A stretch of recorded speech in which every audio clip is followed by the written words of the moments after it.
अस्सलाम वालेकुम। SM news के साथ मैं हूं सैयद मुकद्दर रज़ा। SM न्यूज़ स्टूडियो में खुशामदीद। खबरों के सिलसिले को मज़ीद आगे बढ़ाते हुए खबर शामिल करते हैं गुजरांवाला से।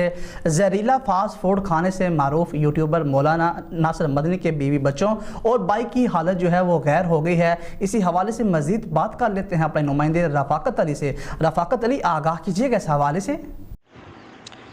जी बिल्कुल, जहरीला फास्ट फूड खाने से मरूफ यूट्यूबर मौलाना नसर मदनी के बीवी बच्चों और भाई की हालत गैर हो गई।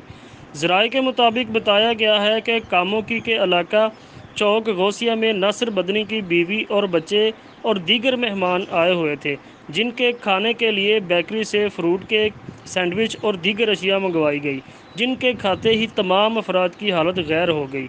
मुतासर अफराद में नासिर मदनी की बीवी मिसबा, कमसिन बेटा नुरेज़, बेटी आयमन, ससुर हाजी अरशद, भाई उस्मान और एक मेहमान सायरा बीबी शामिल हैं। मुतासर अफराद को फौरी तिब्बी इमदाद के लिए हस्पताल मुंतकिल कर दिया गया है, जहां डॉक्टरों ने इनको तिब्बी इमदाद देकर मेडिकल वार्ड में मुंतकिल कर दिया, जहां इनकी हालत को ख़तरे से बाहर बताया जा रहा है। रफ़ाकत अली, SM न्यूज़, गुजरांवाला।